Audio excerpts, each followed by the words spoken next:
بشک تمہاری گردنیں کاٹ کے لے جائیں، تمہارے گھر لوٹ کے لے جائیں، تمہارے ٹکڑے کر دیں، مار دیں، تو جب حالت جنگ کا اعلان دشمن کر دے تو اس وقت اپنی قوم کو جنگ نہ کرنے کا حکم تو کوئی نہیں دیتا۔ اس وقت جو حکام آئیں گے وہ تو جنگ کرنے کے ہی حکام آئیں گے کہ کیسے کرنی ہے۔ بس یہ سادہ سی بات ہے۔ اب آپ نے دیکھا کتنا بڑا ایک اعتراض دشمن نے ہوا کھڑا کیا تھا، اور 1 منٹ میں آسانی کے ساتھ ہبا منصورا ایسے خاک کے ذروں کی طرح اڑ گیا۔ اسلام پر جو اعتراض ہوگا اس طرح ریت کے ذروں کی طرح اڑ جائے گا، چونکہ اسلام بڑا عظیم دین ہے۔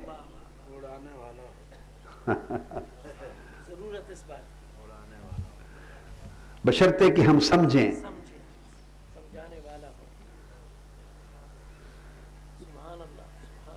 اور حالانکہ اس میں نے واضح بیان کر دیا کہ مخالف پورے پس منظر کو نظر انداز کر کے ان آیتوں کو صرف متعلقہ آیتوں کو چن کر اعتراض کرتے ہیں۔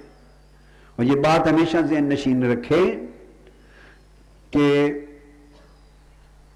جب ٹریٹی آف پیس کے ذریعے، معاہدہ حدیبیہ کے ذریعے حالت جنگ ختم ہو گئی اور حالت امن شروع ہو گئی، تو پھر اس معاہدے کو بھی اسلام نے اس شکل میں قبول کیا کہ حدیبیہ کا معاہدہ سن 6 ہجری میں ہوا۔ کب؟ اور جو 6 سال پچھلے گزرے تھے، اس بات کو بھی میں شامل کرنا چاہتا ہوں تاکہ آپ کو تصور اور کلیئر ہو۔ 6 سالوں میں جتنی جنگیں ہوئی تھیں مکہ اور مدینہ کے درمیان، یعنی کفر اور اسلام کے درمیان، پورے 6 سالوں میں ہجرت کے بعد جتنی جنگیں ہوئی تھیں، ایک جنگ بھی مکہ کے بارڈر پہ نہیں ہوئی تھی، سب جنگیں مدینہ کے بارڈر پر ہوئی تھی۔ آپ کی سمجھ میں آ گئی بات؟ 6 سالوں کی ساری جنگیں تاریخ اٹھا کے دیکھیں، بارڈر آف مدینہ پہ ہوئی۔ یا غزوہ احزاب، خندق کھود کر مسلمان اپنے آپ کو حملے سے بچاتے تھے، اور وہ مدینے کی سرحدوں پر داخل ہو کر حملہ کر رہے تھے کفار مکہ۔ اور غزوہ خندق کس کو معلوم نہیں ہے؟ ٹرینچ جو خندق بنائی گئی تھی، کھودی گئی تھی مدینہ شہر کے اوپر، چاروں طرف فصیل والی جگہ پر، وہاں تک آ کر وہ حملہ کر رہے تھے، اور حضور علیہ الصلوۃ والسلام صحابہ کرام کے ہمراہ ڈیفینسو ہو کر اپنے شہر کو بچا رہے تھے۔ تو اسلام ڈیفینسو تھا۔ یا 2 میل کے فاصلے پر بدر کے میدان میں کفار حملہ کر رہے تھے اور مسلمان اپنا ڈیفینس کر رہے تھے غزوہ احد میں۔ یا پہلی جنگ کفار مکہ، مشرکین مکہ مدینہ پر حملہ کرنے کے لیے آ رہے تھے، خبر ملی تو حضور علیہ السلام نے فرمایا بجائے اس کے کہ وہ شہر میں داخل ہو کر حملہ کریں، ہم ڈیفینس کریں، اور باہر نکل کے ان کو روک دیں۔ تو باہر نکلے اور باہر نکل کے کفار اور مشرکین مکہ کے حملے کو روکا، اور اس میدان میں جو بدر کہلاتا ہے، غزوہ بدر ہوا۔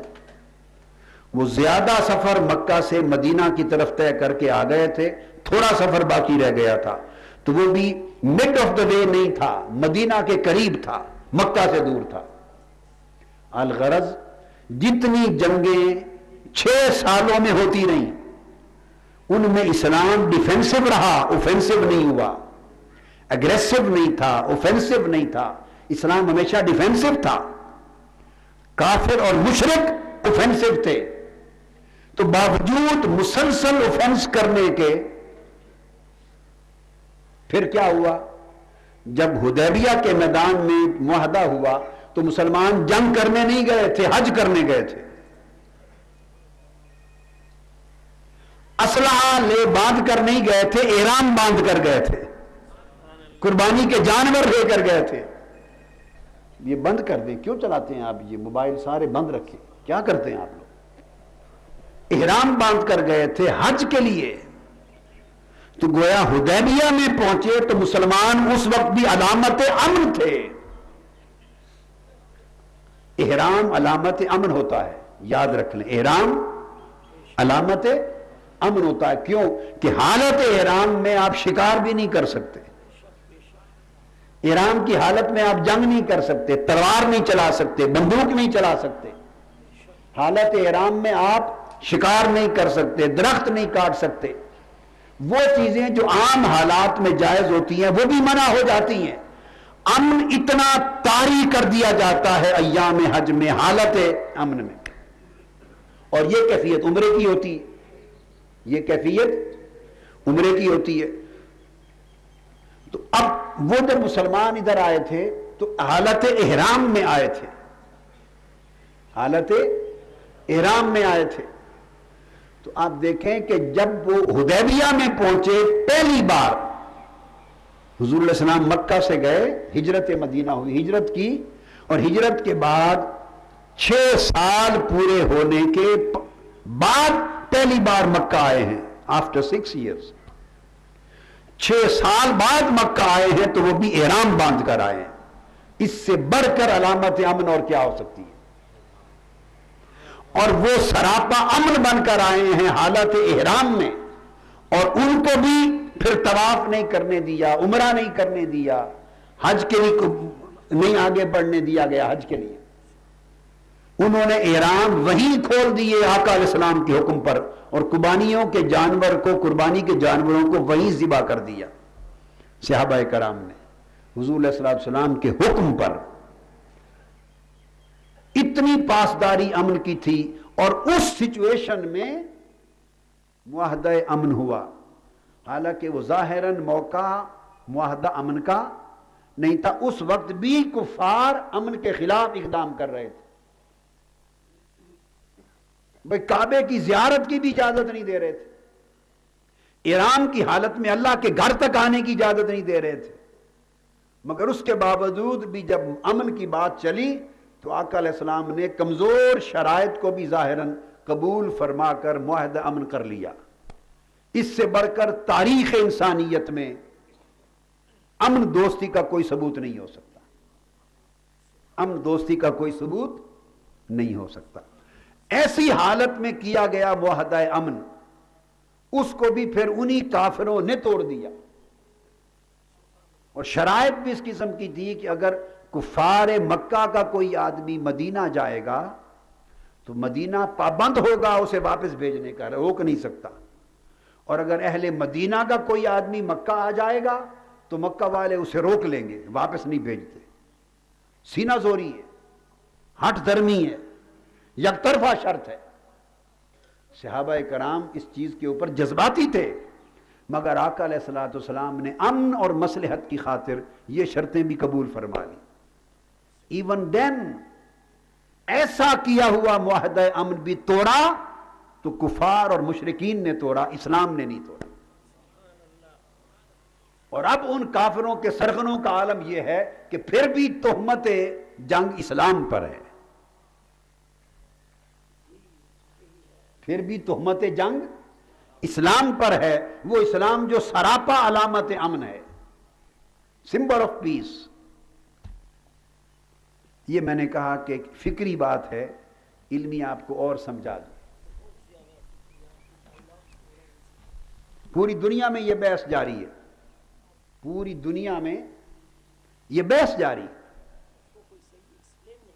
تو اس تصور کو کر دیں۔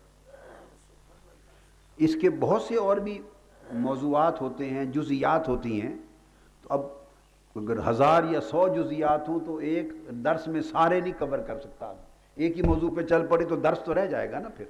تو میں نے ایک بیسک آئیڈیا آپ کو دے دیا، بقایا جتنے بھی اس کے ساتھ ملحقات ہوں گے، جزئیات ہوں گے، اس کو تاریخی تناظر میں، پس منظر میں دیکھیں گے تو جواب خود بخود ملتا چلا جائے گا۔ اور اسلام کی افواج جہاں بھی گئی ہیں وہ وہاں کی مظلوم رعایا کی کال پر گئی ہیں، بس یہ بات سمجھیں، ظلم مٹانے کے لیے گئی ہیں، مظلوم رعایا نے کال کی ہے تو مظلوم انسانیت کے لیے گئی ہیں، اور جب مظلوم رعایا کال کرتی ہے تو جو افواج پہنچتی ہیں اس کو کہتے ہیں حقوق انسانی کی بحالی کے لیے گئی ہیں۔ مسلمانوں کی فوجیں دنیا میں تاریخ میں جہاں گئی ہیں انسانی حقوق کی بحالی کے لیے گئی ہیں۔ اسلام کی ساری جنگیں 1300 سال میں جہاں دوسری زمین پر جا کر ہوئی وہ انسانی حقوق کی بحالی کے لیے ہوئی۔ بس میرا ایک جملہ، اس میں آپ ہزارہا ایونٹس کو لے لیں، ہر چیز کی تفسیر ہو جائے گی۔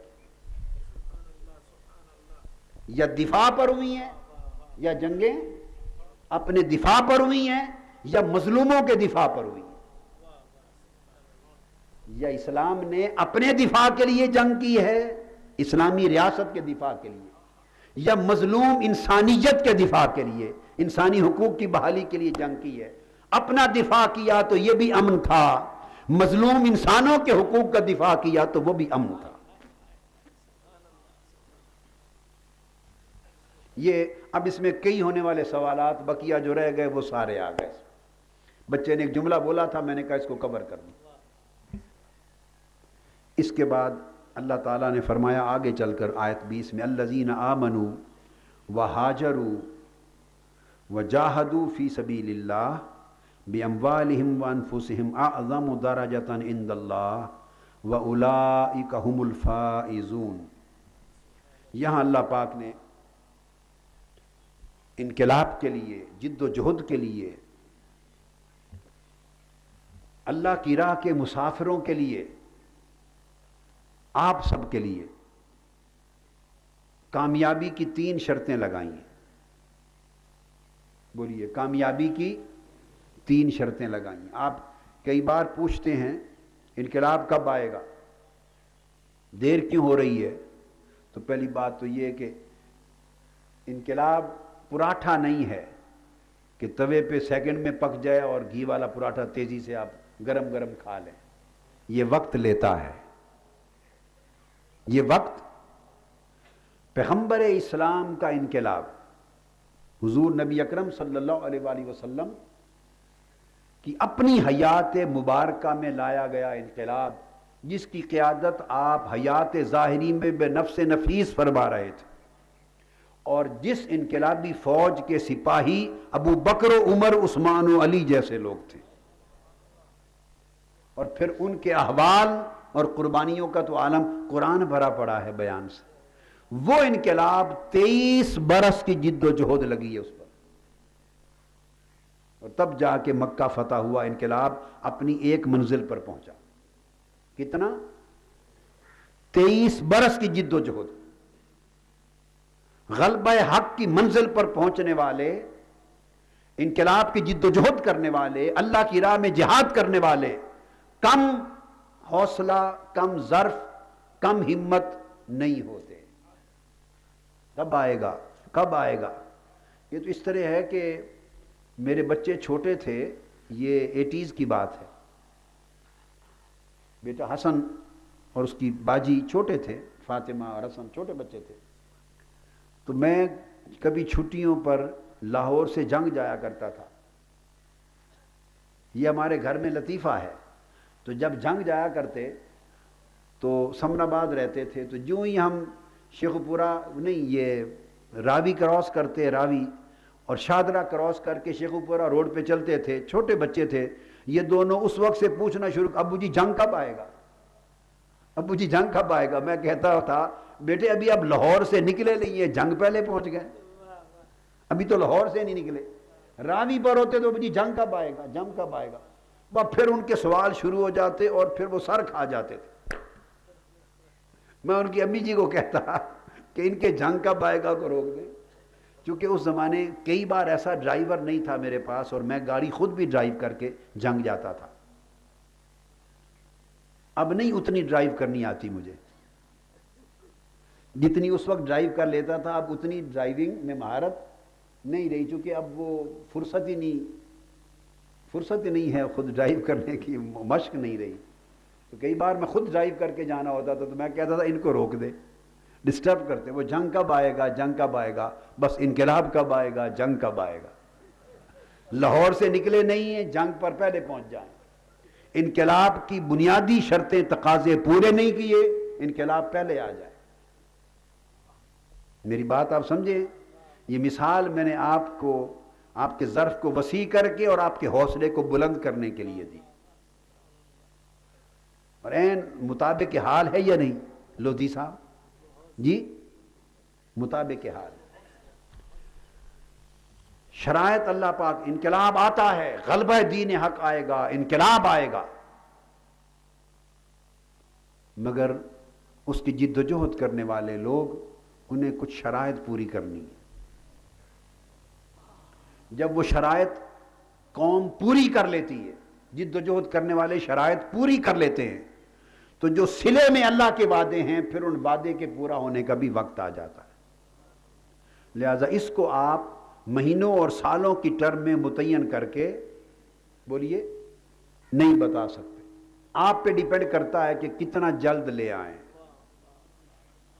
آپ پہ ڈیپینڈ کرتا ہے کتنا جلد لے آئیں۔ جتنا گڑ ڈال دیں گے اتنا میٹھا ہو جائے گا، شرطیں جتنی کمال طریقے سے پوری کر دیں گے انقلاب اتنا قریب آ جائے گا، اور جتنے آپ کی زندگیوں میں تساہل اور غفلت اور کمزوریاں ہوں گی انقلاب اتنا دور ہو جائے گا۔ تو یہ ایک ریلیٹیو میٹر ہے کہ کب آئے گا۔ اللہ پاک نے فرمایا اس آیت میں اس کا جواب ہے، الذین آمنوا، پہلی شرط کہ ایمان لے آؤ۔ آؤ ہم سب اپنے گریبانوں میں جھانک کر عدل سے، انصاف سے، ایمانداری سے سوچیں، تجزیہ کریں کہ کیا ہم نے ایمان لائے اور ایمان لانے کے حقوق ادا کیے ہیں۔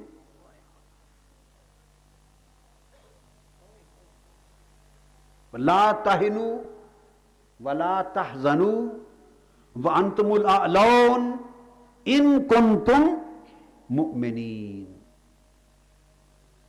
اللہ پاک نے یہی آیت کریمہ ہے نا جس میں وعدہ کیا ہے، تو اس کو مشروط وعدہ کیا ہے، انکنڈیشنل وعدہ نہیں ہے۔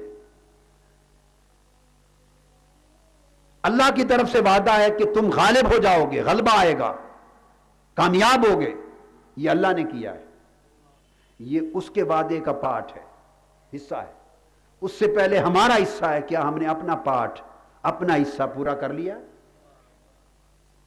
اللہ نے فرمایا کہ تم غالب ہوگے، نہ غم کرو نہ پست ہمت بنو، تمہیں غلبہ ملے گا۔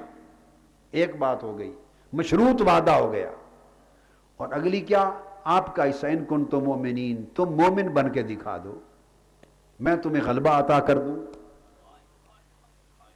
تم مومن بن کے دکھا دو، میں تمہیں غلبہ عطا کر دوں گا۔ تو اس کے لیے تین بنیادی شرطیں بیان کی، فرمایا کہ ایمان لانا، وہاجروا، اور اس کے بعد اگلی شرط جو ابھی تک پوری نہیں کی آپ نے، جب سے تحریک کی جد و جہد شروع ہوئی ہے آج کے دن تک اگلی شرط پوری، پہلی شرط نقص کے ساتھ پوری کی، ایمان لانے کی شرط ناقص طریقے سے ٹوٹی پھوٹی پوری کی، ناقص طریقے سے کچھ کی، کاملاً نہیں۔ دوسری شرط وہاجروا فرمایا، اور ہجرت کرو، گھر بار چھوڑ دو۔ کتنوں نے گھر چھوڑ دیے؟ بولیے کتنوں نے چھوڑ دیے؟ بولیے جی، نہیں چھوڑے۔ تو پھر اگلی بات پوچھنے کا حق پہنچتا ہے۔ اللہ پاک نے تین چیزیں مقرر فرما دی، ایمان لاؤ، جو ایمان لائے اور جنہوں نے ہجرت کر لی، گھر چھوڑ دیے۔ اب ہجرت کی شکلیں، ہجرت کی شکلیں، ایک بنیادی ہجرت کیا ہے؟ اپنے برے غفلت کے کردار سے، نافرمانی کے کردار سے، فسق اور فجور کے کردار سے، گناہ کے کردار سے، ناپسندیدہ کردار سے ہجرت کر دی۔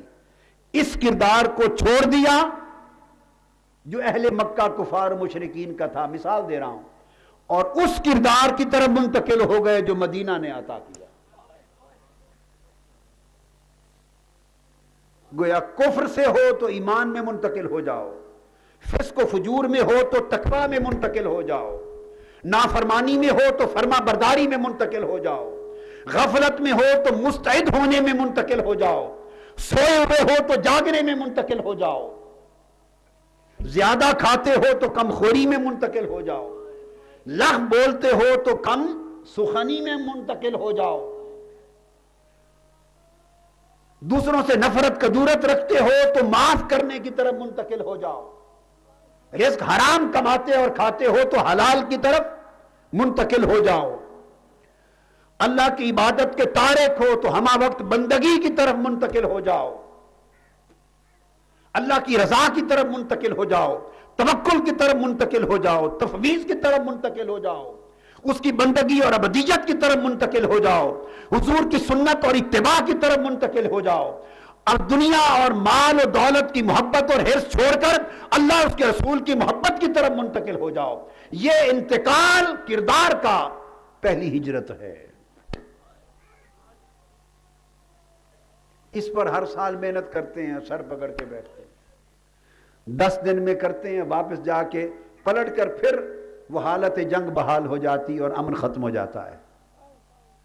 10 دن کی محنت سے قلب و باطن کو کچھ امن ملتا ہے، اللہ اور اللہ کے رسول کی بارگاہ کے ساتھ ایک معاہدہ ہوتا ہے، آپ کی روح کو امان ملتی ہے، قلب اور باطن حالت امن میں آتا ہے۔